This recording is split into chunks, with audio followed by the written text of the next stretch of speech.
Welcome to Softsensors Thought Leadership Webinar. Our guest for the day is Kerry Olin.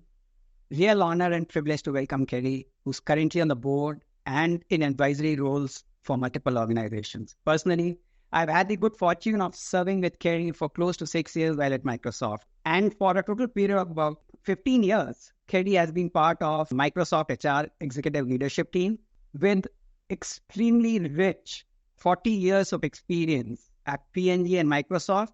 He recently retired as CVP HR at Microsoft, where, among other things, he was known for aligning people's strategy with the business objectives. He was the principal architect of company's HR operating model, which enabled Microsoft to scale from 80,000 to 220,000 employees. He's been a trusted business partner and advisor to top executives. He's featured speaker on subjects like leadership effectiveness, cultural change, employee services, HR, digital transformation, and AI. And that is what brings us together on this platform. Welcome, Kerry. Well, thank you, Deep. Thanks, Vivek. What also brings us together is Deep and I had the great privilege of working closely with Deep for several years during some of the most challenging moments, I believe, of Microsoft's digital transformation in HR. And Deep was instrumental in helping those challenges be as manageable. There are always growing pains with any, technology shift, and I know we'll talk about that. But thanks, Deep, and it's great to be with you and Vivek as well. Thanks a lot, Ken. You've always been kind. We also have Vivek Gupta, founder and CEO of Softsensor, 25 years of experience in AI, analytics, and data-driven innovation. Vivek has been recognized as one of the most influential people in data and AI in the USA by Data IQ 100. In addition to Softsensor AI, Vivek has founded and grown to scale multiple startups in AI and technology, such as PRR.ai, LMD Max, Essex Lake Group, and MapMyLearning. These companies have delivered multi-million dollars of profits for the customers. Thank you, Vivek, for joining. Thanks, Deep, and thanks, Kerry. It's a pleasure to kind of speak to you, and I think it's going to be an interesting discussion. I'm looking forward. Me as well. And we keep it conversational. And while I may ask a question to you, Kerry, Vivek, please feel free to provide your perspective as well, and vice versa. So, Kerry, the first question I have is for you. Drawing on your extensive 40 years experience in various HR roles, and particularly reflecting on your tenure at Microsoft, where you were instrumental in digital transformation of the HR team, you firsthand witnessed the evolution of workplace technology. And in terms of timing, it was actually an interesting timing as AI began to significantly emerge during your last role. Could you share your insight on how AI is reshaping the employee experience, the productivity, and the workplace dynamic? Thanks. I'll start by saying, I don't know if we'll have time. Vivek, of course, can teach the seminar or do the lecture on the history of AI and the fact that how long innovative process has been taking shape over years. And for people like me, I'm an HR person, it does seem to have taken shape very quickly. And again, I know that it's years and decades of hard work from a computer science standpoint and a vision standpoint. But again, for people that are just experiencing this, wow. So you mentioned 3 dimensions there: employee experiences, productivity, workplace dynamics, and that's a wide surface area. For me, I'm seeing things most tangibly so far. And again, I come from a human resources perspective in productivity arena. So whether it's Microsoft as its branded Copilot capabilities across its productivity application suite, or AI capabilities that may do similar things in services like Zoom, workers are beginning to experience a real inflection point. Productivity a year ago, someone had responsibility for taking notes and issuing a summary of decisions at a meeting. It might have taken 30 minutes more to complete the task. And I even think more than that, you're trying to take notes and participate in the meeting. And now with the AI capabilities, it might just take a few minutes to review notes and an action list provided by the AI engine, adjust it and send. And there are many scenarios. But the result is, and I think this is what's important, the workers are free to spend more time working on things that are meaningful to them and doing meaningful work. This is what gets interesting, should be interesting for all of us who are managers and leaders, but meaningful work is fundamental to engagement and job satisfaction.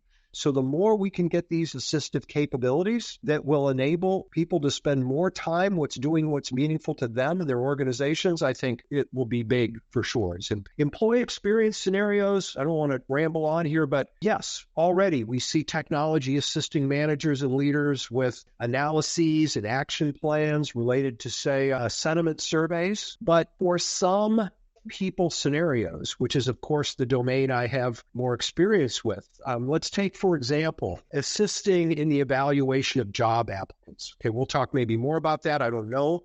But we're going to have to be quite deliberate in how we experiment on these things because there are real consequences. And some of the work you used to do, managing service organizations, conversational capabilities that generative AI offers, they're going to be leveraged in scenarios related to customer services, employee services, et cetera. But I don't believe that it will not mean that we just delegate all human functions to machine. I know it's a simple analogy, but it's one I think we can relate to. I love my airline apps. When I want to check in for a flight, it's easy to do. When I want to get my boarding pass, I don't have to stand in line. Very happy to use that digital experience for certain elements of the solution. But if I miss a flight, I want to talk to somebody. Now, the day may come where I'm equally confident in allowing the technology to help me with that. That day is not here. And so I think there's a principle here around making sure we're customer-centric, or in my case, employee-centric in how we think about the application of technology.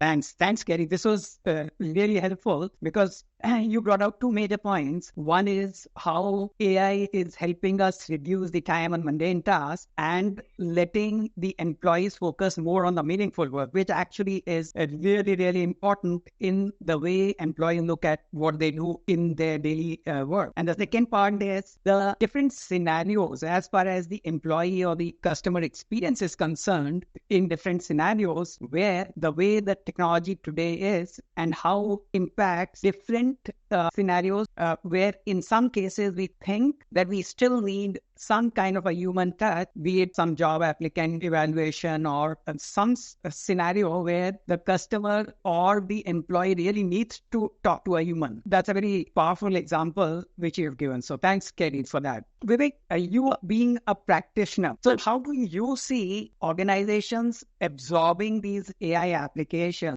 And especially when we are looking at Softsensor is collaborating with the powerful Microsoft suite. So how do you see this panning out? It's a very interesting discussion, and thanks, Kerry. I think very deep perspective from an HR standpoint and the productivity angle. So just to add to the flow from there, definitely the first adoption of AI, which is happening very easy in the organization's GitHub Copilot is a starting point where that's likely, I think, one of the first few applications in my view, which is becoming 100% coverage, 70% coverage of the employees. Copilot is definitely an application which is impacting coding productivity, programming productivity, helping people to write better codes, reducing the entire technology development life cycle from a perspective of both time as well as quality of code.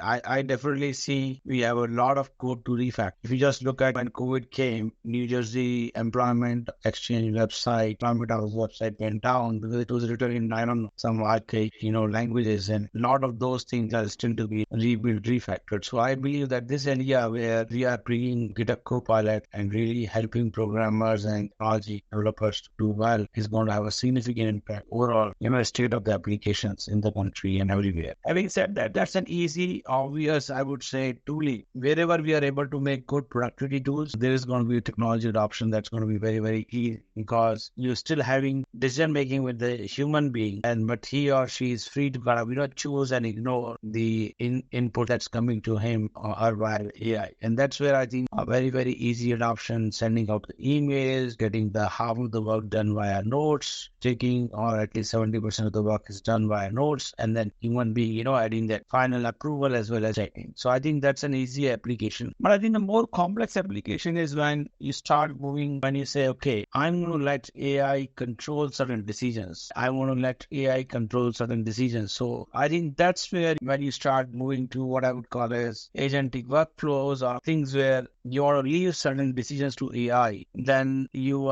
need to kind of tailor those applications, and we are kind of then start hitting the boundary of customize, how can fine tune, how can we build reasoning into the current AI. Today's AI is large language models, which is auto regressive application. They lack planning, they lack a lot of sophistication that is available with human beings. So I think I see those are the areas where you start hitting the boundaries. I would now move into more practical aspects. Yesterday I had a conversation with a customer where we want to rebuild the retail planogram using Azure OpenAI. Very simple application, interesting application, but it allows now multimodal data cap. So I think there are applications like that where we are kind of bringing document intelligence, better semantic search, all of those at the forefront of new adoption, I would say, beyond just the human in the loop kind of applications. Thanks, Vivek. That actually brings in a very different kind of an angle where we are seeing the tooling. On the one end, we've got the co-pilot kind of an approach where there's a human in the loop. And on the other extreme, we've got those really complex business problems where we may actually not have a human in the loop because of the advancement of technology and the way we are actually using the powerful Microsoft suite today. So thanks.